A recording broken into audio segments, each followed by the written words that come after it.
C'est quoi ce titre Planet Death chez Bad Ideas qui affirme avoir vendu 650 000 exemplaires du numéro 0 qui arrive début mai à l'occasion du Free Comic Book Day?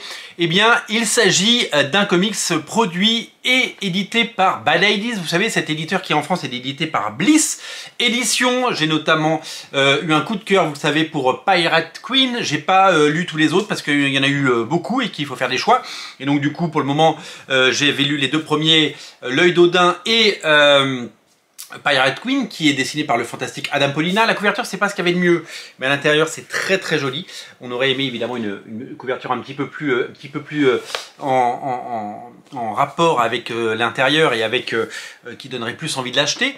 Il est clair que c'est énorme, 650 000 exemplaires pour un numéro 0, surtout que eh bien, ce n'est pas un titre qui évidemment est déjà connu, un titre de science-fiction, bien qu'il y ait une couverture de Joe Quesada.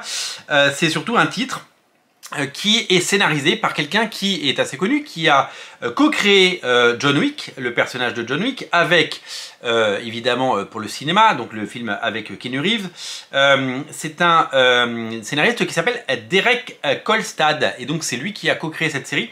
Elle est scénarisée par Robert Venditti, et elle est dessinée par Thomas Giurello, qui a déjà fait du Conan, et vous le savez, qui avait fait L'œil d'Odin. Alors pourquoi 650 000 exemplaires? Ça paraît totalement fou pour un comics de chez Bad Ideas, surtout que, eh bien, je vous l'ai dit, Bad Ideas n'est pas habitué au sommet. Alors, du côté du communiqué de presse de Bad Ideas, ils disent que c'est la meilleure vente de comics depuis le début des années 90, là où Wildcats, tous les comics indépendants sont sortis, Spawn, Wildcats, Youngblood, qui avait pété des scores à l'époque, et que ça dépasse même le score d'une autre création de Keanu Reeves, Berserker, sorti chez Boom Studio, puisque on était autour de 615 000 exemplaires pour le premier tirage. On est monté à 650 000, mais il y a eu des retours, et donc du coup il y a moins d'épisodes. Alors, quand on creuse un petit peu, et quand on lit l'article de Bleeding Cool, et quand on regarde un petit peu ce qui se dit, eh bien, il s'agit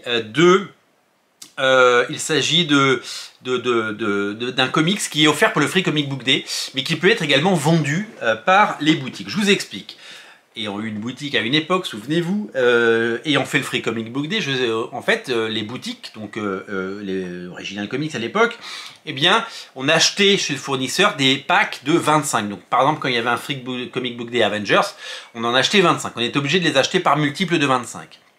Et on les payait, c'était gratuit pour vous, et les Free Comic Book Day, c'est gratuit pour les gens, mais c'était payant pour les boutiques. Forcément, il faut bien que quelqu'un paye l'acheminement, l'impression, etc. Et donc du coup, eh bien, nous on en avait commandé des tonnes, on en a offert des comics, on a offert plus de 100 000 comics à l'époque. Mais on n'a jamais, nous on les a jamais vendus. On n'a jamais eu non plus les chiffres. On ne sait pas combien, là il va y avoir des Free Comic Book Day, Marvel, DC, on ne sait pas combien il y en a parce qu'ils ne communiquent jamais sur... D'abord ils communiquent très peu sur les chiffres de vente, et puis ils ne communiquent jamais sur ces chiffres de vente. Donc aujourd'hui, Bad Ideas prend la parole pour dire on en a vendu 650 000, il y en a 650 000 qui vont atterrir dans les boutiques, eh bien... on ne sait pas combien il y aura de Spider-Man ou d'Avengers ou de Ultimate, parce qu'il y a un épisode des Ultimates, vous le savez, qui pour préparer le prochain event Ultimate. On ne sait pas combien il y aura de ces eaux-là. Donc aujourd'hui, Bad Ideas a vendu des paquets de 25, ils en ont vendu beaucoup, et ils arrivent à ce chiffre de 650 000. Ils facturent 7,50 $ les 25. Donc c'est-à-dire que les boutiques achètent pour 30 centimes l'épisode. Donc je ne sais pas s'il sera labellisé Free Comic Book Day, parce que je n'ai pas encore vu ça, mais en tout cas, il sort en même temps que le Free Comic Book Day. Donc d'après ce que j'ai compris, ce n'est pas un titre Free Comic Book Day, ce n'est pas un titre à offrir, évidemment, le libraire peut l'offrir, mais il sort au même moment, et à l'occasion de la plus grosse journée de l'année. Je me souviens qu'à l'époque d'Original Comics, c'était la plus grosse journée. On a fait des journées à 30 000 € de chiffre d'affaires. Enfin, c'était complètement taré parce qu'il y avait la queue dans la boutique et les ventes sur Internet étaient totalement folles. Donc, en fait, je vous explique. Les gens vont venir pour le Free Comic Book Day. Ils vont venir chercher leurs comics gratuits. Ils vont certainement acheter quelque chose. C'est le but, c'est faire venir les gens, c'est animer les boutiques et animer le réseau. Et à côté, ils auront un autre comics qui soit sera vendu, soit sera donné par le libraire, et qui sera très largement distribué. Donc ça va faire une super pub. Après, je ne sais pas donc pas si c'est labellisé Free Comic Book Day, je sais juste que les boutiques en auront beaucoup, parce que maintenant qu'ils en ont donné 650 000, il va falloir que ça circule.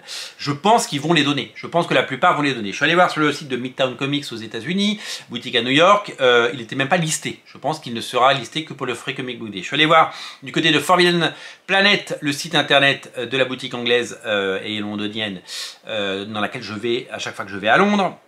Ils le vendent 1,37. Il y a un prix barré, 2 pounds / 1,37. Donc 1,37, vous rajoutez à peu près 20%. Vous rajoutez à peu près donc 26 centimes, ça fait 1,60 €. Voilà, ça fait 1,60 € l'épisode. Pour moi, ils le vendent, mais peut-être qu'ils les donneront également. Donc, c'est un gros coup de pub. Un gros coup de pub parce que ils profitent du Free Comic Book Day. Ça va être mis en avant et surtout, ils communiquent dessus. Et c'est ça qui est fou, c'est qu'ils communiquent dessus. Donc du coup, eh bien, on en parle, j'en parle et tout ça. Donc, vous allez pouvoir découvrir cette série qui s'appelle donc Death Planet. Je suis allé voir les images, allez voir, vous tapez Death Planet 0, vous allez voir sur Bleeding Cool, il y a un article. Les pages sont très très belles, Thomas Durello il dessine super bien et c'est très joli et je pense que c'est un très très bon lancement parce que même si le numéro 1 sort quelques jours après ou quelques semaines après, eh bien, même s'il ne se vend pas à 650 000 exemplaires, parce que lui, il coûtera certainement 5 ou 6 ou 7 ou 8 $, eh bien, il s'en vendra quand même un petit peu, parce que ça aura fait, vous savez, un effet, un appel d'air, on va dire. Ça aura fait, évidemment, dans la roue, un effet d'aspiration. Voilà, c'est le mot que je cherchais. Voilà, pour le comics dont tout le monde parle en ce moment, et qui arrive début mai, à l'occasion du Free Comic Book Day. C'était bien le Free Comic Book Day. C'est des beaux souvenirs, en tout cas. Merci à vous, merci à tous. Merci d'être aussi nombreux. Merci pour votre fidélité. N'oubliez pas de vous abonner. Salut!